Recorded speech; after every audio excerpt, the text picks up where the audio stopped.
ನಟ challenging star Darshan ನಿಜವಾಗ್ಲೂ ಕುಗ್ಗೋಗಿದ್ದಾರೆ, ಜರ್ಜರಿತರಾಗಿದ್ದಾರೆ. ಜೀವನದಲ್ಲಿ ಜಿಗುಪ್ಸೆ ಬಂದ್ಬಿಟ್ಟಿದೆ. ಅದರ ರಿಸಲ್ಟೇ ಇವತ್ತು ಸೋಷಿಯಲ್ ಮೀಡಿಯಾದಲ್ಲಿ ಹರಿದಾಡ್ತಿರ್ತಕ್ಕಂಥ ಇವತ್ತಿನ ಫೋಟೋ. ನಿಜವಾಗ್ಲೂ ಹೊಟ್ಟೆಗೆ ಬೆಂಕಿ ಬಿದ್ದಂಗೆ ಆಗುತ್ತೆ. ಅಭಿಮಾನಿಗಳಾದ ನಮ್ಮಂಥವ್ರಿಗೆ ಸ್ಯಾಂಡಲ್ವುಡ್ನ ಐರಾವತ ಇವತ್ತು ಯಾವ ಪರಿಸ್ಥಿತಿ ತಲುಪಿದ್ದಾರೆ ಅಂತ ಅಂದರೆ ನಿಜವಾಗ್ಲೂ ನೋಡೋಕ್ಕಾಗ್ತಿಲ್ಲ ಕಣ್ಣಲ್ಲಿ. ಬಿಕಾಸ್ ನಾವೆಲ್ಲ ಆ ಮಟ್ಟಕ್ಕೆ ಅವ್ರನ್ನ ಪ್ರೀತಿಸಿದವರು. ನಮ್ಮ ಕಾಲಮಾನಕ್ಕೆ ಒಬ್ಬ ಸೂಪರ್ ಸ್ಟಾರ್ ಅಂತ ಇದ್ದರೆ ಅದು ದರ್ಶನ್. ಆ ಗತ್ತು, ಆ ಗೌರವ, ಫ್ಯಾನ್ ಫಾಲೋಯಿಂಗು, ಅವರೆಲ್ಲರೂ ಒಂದು ಕಡೆ ಬರ್ತಾರೆ ಅಂದರೆ ಕ್ರಿಯೇಟ್ ಆಗ್ತಿದ್ದಂಥ ಒಂದು ಸ್ಟಾರ್ಮು, ಇವೆಲ್ಲ ನೋಡಿದಾಗ ದರ್ಶನ್ ಅವರು ಈ ಪರಿಸ್ಥಿತಿ ತಲುಪಿಟ್ರಲ್ಲ ಅನ್ನೋ ಒಂದು ವಿಚಾರದಲ್ಲಿ ಅಭಿಮಾನಿಗಳು ನಾವೆಲ್ಲ ಕುಗ್ಗೋಗಿದ್ದೀವಿ.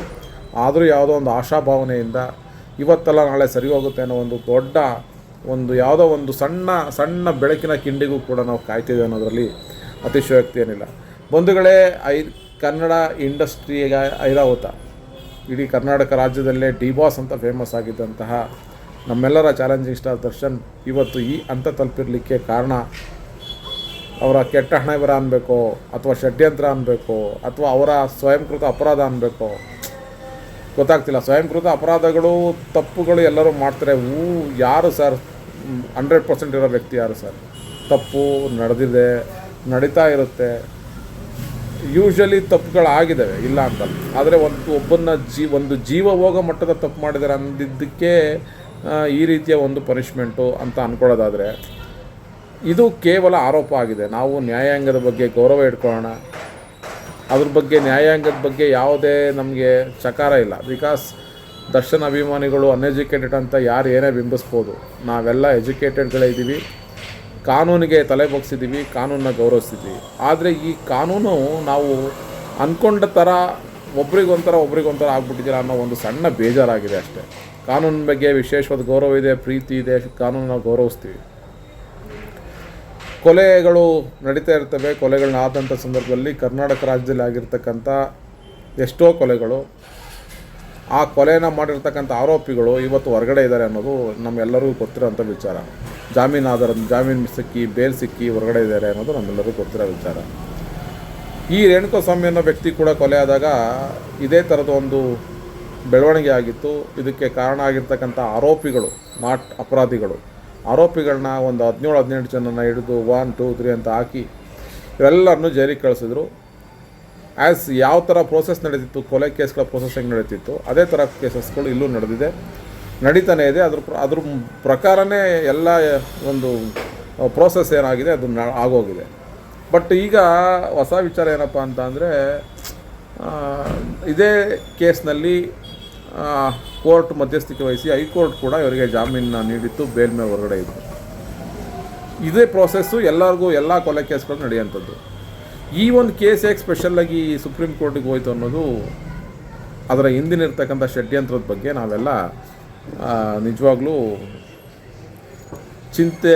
ನಮ್ಮನ್ನು ಚಿಂತೆ ಮಾಡಿರೋಂಥದ್ದು. ನಮ್ಮ ಅಭಿಮಾನಿಗಳನ್ನ ಕಾಡ್ತಿರ್ತಕ್ಕಂಥ ಪ್ರಶ್ನೆ, ಈ ಒಂದು ಕೇಸ್ ಯಾಕೆ ಸುಪ್ರೀಂ ಕೋರ್ಟ್ವರೆಗೂ ಹೋಯಿತು? ಸುಪ್ರೀಂ ಕೋರ್ಟಲ್ಲಿ ಇದು ಯಾವುದೇ ಥರದ ಅವನು ಸ್ಟಾರು ಅಥವಾ ಒಂದು ಕೇಸ್ ಅಂದಮೇಲೆ ಕೇಸೇ, ಅದು ಕೊಲೆ ಆರೋಪಿನಿ.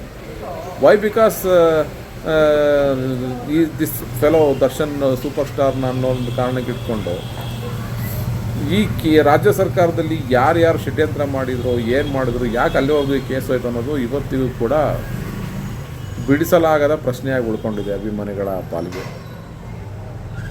ಹೈಕೋರ್ಟಲ್ಲಿ ನಡೆದಿತ್ತು, ಹೈಕೋರ್ಟಲ್ಲಿ ಟ್ರಯಲ್ಸ್ ನಡೀತಾ ಇತ್ತು, ಬೇಲ್ ಸಿಕ್ಕಿದೆ ಅಂದ ತಕ್ಷಣ ಇದನ್ನು ಸಂಪೂರ್ಣ ಕೇಸ್ನೇ ಖುಲಾಸೆ ಮಾಡಿರಲಿಲ್ಲ.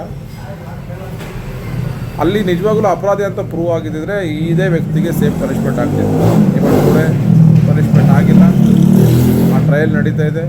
ಆದರೂ ಎಲ್ಲರಂತೆ ಈ ವ್ಯಕ್ತಿಗೆ ಒಂದು ಬೇಲ್ ಸಿಗ್ತಾ ಇಲ್ಲ ಅಂದರೆ ಇದ್ರ ಹಿಂದೆ ಇರ್ತಕ್ಕಂಥ ಉದ್ದೇಶ ಏನು ಅನ್ನುವಂಥದ್ದು ನನ್ನಂಥ ಸಾವಿರಾರು ಅಭಿಮಾನಿಗಳಿಗೆ ಕಾಡ್ತಕ್ಕಂಥ ಪ್ರಶ್ನೆ. ದರ್ಶನ್ ಅಂತ ಒಬ್ಬ ವ್ಯಕ್ತಿ ಸಮಾಜದಲ್ಲಿ ಎಲ್ಲರಿಗೂ ಮಾದರಿಯಾಗಿರಬೇಕಾಗಿರ್ತಕ್ಕಂಥ ವ್ಯಕ್ತಿ ಈ ಥರ ಒಂದು ಪ್ರಕರಣದಲ್ಲಿ ಭಾಗಿಯಾಗಿದ್ದಾನೆ ಅಂದರೆ ಅವರಿಗೆ ಈ ಪನಿಷ್ಮೆಂಟ್ ಕೊಟ್ಟಿದ್ದಾರೆ ಅನ್ನೋದು ವಾದನ ಒಪ್ಕೊಳ್ಳೋಣ. ಆದರೆ ಅವರನ್ನು ಜೈಲಲ್ಲಿ ನಡೆಸ್ಕೊಳ್ತಿರ್ತಕ್ಕಂಥ ರೀತಿ, ಈ ವ್ಯಕ್ತಿನ ಒಬ್ಬರ ಜೊತೆ ಬೆರೆಯಾಗಿ ಬಿಡದೆ, ಮಾನವ ಹಕ್ಕು ಅನ್ನೋದು, ಹ್ಯೂಮನ್ ರೈಟ್ಸ್ ಅನ್ನೋದು ಎಲ್ಲರಿಗೂ ಇದೆ ಅಲ್ವಾ? ಅದು ಜೈಲಿರಲಿ, ಕಳ್ಳ ಇರಲಿ, ಕೊಲೆಗಾರ ಇರಲಿ, ಇನ್ನೂ ಆರೋಪಿ ಅಷ್ಟೇ, ಅಪರಾಧಿ ಅಲ್ಲ. ಆದರೆ ಈ ಮಟ್ಟಕ್ಕೆ ಈ ಫೋಟೋಗಳನ್ನ ನೋಡಿಬಿಟ್ರೆ ಎಂಥವ್ರಿಗಾದರೂ ಹೊಟ್ಟೆ ಉರಿದೋಗುತ್ತೆ ಸರ್. ಆ ವ್ಯಕ್ತಿ ಹಂಗೆ ಇದ್ದೋರಲ್ಲ, ವ್ಯಕ್ತಿ ಆ ಥರ ಇದ್ದೋರಲ್ಲ ಸರ್.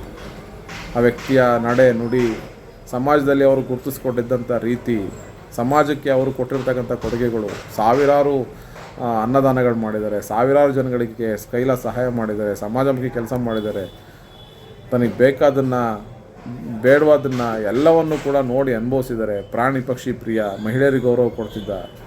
ಯಾವುದೋ ಒಂದು ಅಫೇರೋ ಅಥವಾ ಗೆಳೆತನವೋ ಯಾವುದೋ ಬಂದು ಈ ವ್ಯಕ್ತಿನ ಈ ಮಟ್ಟಕ್ಕೆ ತಗ್ಲಾಕ್ಸ್ಬಿಟ್ಟು ಅದು ಸಿಕ್ಕಿದ್ದೇ ಚಾನ್ಸು ಅಂತ ಈ ವ್ಯಕ್ತಿನ ಆ ಮಟ್ಟಕ್ಕೆ ಹಾಕೊಂಡು ಅನುಸ್ಬಿಟ್ರು. ಇದ್ರಲ್ಲ, ಇದು ಸಮಾಜಕ್ಕೆ ನಾವೆಲ್ಲ ಕೊಡ್ತಿರ್ತಕ್ಕಂಥ ಸಂದೇಶ ಏನು ಅನ್ನೋದು, ಇದಕ್ಕೆ ಕಾರಣರಾಗಿರ್ಬೋದಾದಂತಹ, ಷಡ್ಯಂತ್ರ ರೂಪಿಸಬಹುದಾದಂತಹ ವ್ಯಕ್ತಿಗಳು ದಯವಿಟ್ಟು ಉತ್ತರ ಕೊಡಬೇಕಾಗತ್ತೆ.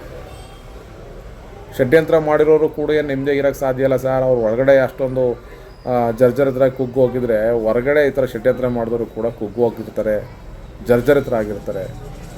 ಆ ವ್ಯಕ್ತಿ ಬಗ್ಗೆ ಅಷ್ಟೊಂದು ಭಯ ಇರೋದ್ರಿಂದಲೇ ಇಷ್ಟೊಂದು ಷಡ್ಯಂತ್ರ ಮಾಡಿದ್ದಾರೆ ಅನ್ನೋದು ನಾವೆಲ್ಲರಿಗೂ, ಇಡೀ ರಾಜ್ಯಕ್ಕೆ ಗೊತ್ತಿರ್ತಕ್ಕಂಥ ವಿಚಾರ. ಬಟ್ ಕನ್ಸರ್ನ್ ಏನು ಅಂದರೆ, ಈ ರೀತಿಯ ಒಂದು ಫೋಟೋದಲ್ಲಿ ಆ ವ್ಯಕ್ತಿನ ನೋಡಿದಾಗ ಬೇಜಾರಾಗುತ್ತೆ. ತುಂಬ ಕಾಡ್ತಕ್ಕಂಥ ಪ್ರಶ್ನೆ, ಈ ವ್ಯಕ್ತಿಗೆ ಹಿಂಗೆ ಆಗ್ಬಿಡ್ತಲ್ಲ ಅಂತ ಅಷ್ಟೆ. ದರ್ಶನ್ ಮಾಂಸಾಹಾರಿ ಪ್ರಿಯ, ಅವೆಲ್ಲ ಬಿಟ್ಟು ಅವೆಲ್ಲ ತ್ಯಜಿಸಿ, ಅವೆಲ್ಲ ಅಲ್ಲಿ ಒಳಗಡೆ ಹೇಗಿದ್ದಾರೆ, ಅವ್ರ ಮನಸ್ಥಿತಿ ಹೆಂಗಿರ್ಬೋದು, ಎಷ್ಟು ಕುಗ್ಗು ಹೋಗಿದ್ದಾರೆ, ಅವರ ಜೀವನ ಪದ್ಧತಿ ಹೇಗಿರ್ಬೋದು ಅನ್ನೋದನ್ನು ಇಮ್ಯಾಜಿನೇಷನ್ ಮಾಡ್ಕೊಳ್ಳೋಕ್ಕೂ ಆಗಲ್ಲ. ಆ ಮಟ್ಟಕ್ಕೆ ಒಂದು ಬೆಡ್ಶೀಟು, ಒಂದು ಪಿಲೋ ಕೊಡಿ ಅಂತ ಕೇಳೋ ಮಟ್ಟಕ್ಕೆ ಈ ವ್ಯಕ್ತಿಯ ಪರಿಸ್ಥಿತಿನ ತಲುಪಿಟ್ಟಿದ್ದಾರೆ ಅಂತ ಅಂದರೆ, it's horrible to digest. Whatever it may be, ಚರ್ಚೆ ನಡೀತಿದೆ ದರ್ಶನ್ ಬಗ್ಗೆ. ಅಭಿಮಾನಿಗಳು ಅವತ್ತು ಹೆಂಗಿದ್ರು ಇವತ್ತು ಅಷ್ಟೇ ಅಭಿಮಾನ ಇಟ್ಕೊಂಡಿದ್ದಾರೆ. ಎಲ್ಲ ತಪ್ಪಾಗಿರ್ಬೋದು ಅಥವಾ ತಪ್ಪಾಗಿಲ್ಲದೇ ಇರ್ಬೋದು. ತಪ್ಪಾಗಿದ್ದರೆ ಶಿಕ್ಷೆ ಆಗಲಿ, ತಪ್ಪಾಗಿಲ್ಲ ಅಂತಂದರೆ ಅವ್ರಿಗೆ ಆದಷ್ಟು ಬೇಗ ಬಿಡುಗಡೆ ಸಿಗಲಿ ಅನ್ನೋದೇ ನಮ್ಮೆಲ್ಲರ ಆರೈಕೆ. ಕಾನೂನು ಬಗ್ಗೆ ವಿಶೇಷವಾದ ಗೌರವ ಇಟ್ಕೊಂಡು ನಾವೆಲ್ಲ ಜೀವನ ಮಾಡ್ತಿದ್ದೀವಿ. ಈ ಮಣ್ಣಿನ ನೆಲ, ಈ ಮಣ್ಣಿನ ಜಲ, ಈ ಮಣ್ಣಿನ ಭಾಷೆ, ಈ ಮಣ್ಣಿನ ಕಾನೂನು ಒಂದು ಗಟ್ಟಿಯಾದ ಸಂದೇಶ ಕೊಟ್ಟೇ ಕೊಡುತ್ತೆ. ಒಬ್ಬ 100 ಅಪರಾಧಿಗಳಿಗೆ ಶಿಕ್ಷೆ ಆಗದಿದ್ರೂ ಪರವಾಗಿಲ್ಲ, ಒಬ್ಬ ನಿರಪರಾಧಿ ಶಿಕ್ಷೆ ಆಗಬಾರ್ದು ಅನ್ನೋ ಒಂದು ತತ್ವದ ಆಧಾರದ ಮೇಲೆ ನಮ್ಮ ದೇಶದ ಕಾನೂನು ನಿಂತಿದೆ.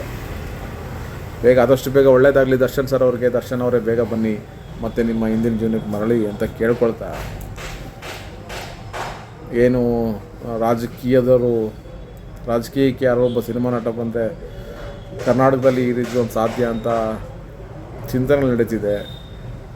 ಪುಕ್ಸಟ್ಟೆ ಉಪೇಂದ್ರನ ಬಗ್ಗೆ ಎಲ್ಲ ಪ್ರಜಾಕೀಯ ಅನ್ನೋ ಒಂದು ಕಾನ್ಸೆಪ್ಟು, ಐಡಿಯಾಲಜಿ ಸೂಪರ್ ಅಂತ ಅಂತಿದ್ದಾರೆ. ದರ್ಶನ್ ಬಂದರೆ ದರ್ಶನ್ ಅವರಿಂದ ಮಾತ್ರ ಸಾಧ್ಯ ಇದೆ. ಚೀಫ್ ಮಿನಿಸ್ಟರ್ ಆಫ್ ಕರ್ನಾಟಕ ಸಿನಿಮಾದವ್ರ ಸೈಡಿಂದ ಯಾರು ಆಗ್ಬೋದು ಚಾನ್ಸಸ್ ಇದ್ದಿದ್ರೆ ಅದು ರೆಬಲ್ ಸರ್ ಅಂಬರೀಷ್ ಅವ್ರಿಗಿತ್ತು. ಅವ್ರನ್ನ ಬಿಟ್ಟರೆ ನೆಕ್ಸ್ಟು ದರ್ಶನ್ ಅವ್ರಿಗೇ ಆ ಒಂದು ಚಾರ್ಮು, ಫ್ಯಾನ್ ಫಾಲೋವರ್ಸು, ಆ ಅಂತಃಕರಣದ ಒಂದು ಜನಗಳು ಸಹಾಯ ಮಾಡ್ತಕ್ಕಂಥ ಒಂದು ಆ ಫೀಲಿಂಗ್ ಇದೆಯಲ್ಲ, ಅದು ಈ ವ್ಯಕ್ತಿ ಇದಕ್ಕೆ ಮಾತ್ರ ಸಾಧ್ಯ. ಕೆಟ್ಟಗಳಿಗೆ ಕೆಟ್ಟ ಸಮಯ, ಆಗಬಾರ್ದಾಗೋಗಿದೆ, ಸೇರಬಾರ್ದು ಜಾಗಕ್ಕೆ ಅವ್ರು ಸೇರಿಬಿಟ್ಟಿದ್ದಾರೆ.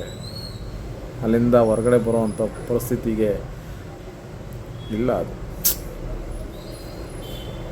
ಎಷ್ಟು ಜನ ಎಷ್ಟು ಚಿಂತೆ ಮಾಡ್ತಿದ್ದಾರೆ ಅಂತಂದರೆ, ಈ ವ್ಯಕ್ತಿಗೆ ಈ ಥರ ಆಗ್ಬಿಡ್ತಲ್ಲ. Sorry to digest, I am sorry. ಆದಷ್ಟು ಬೇಗ ಬರಲಿ. ವಿಡಿಯೋನ ವೀಕ್ಷಣೆ ಮಾಡೋದಕ್ಕೆ ಎಲ್ಲರಿಗೂ ಧನ್ಯವಾದಗಳು.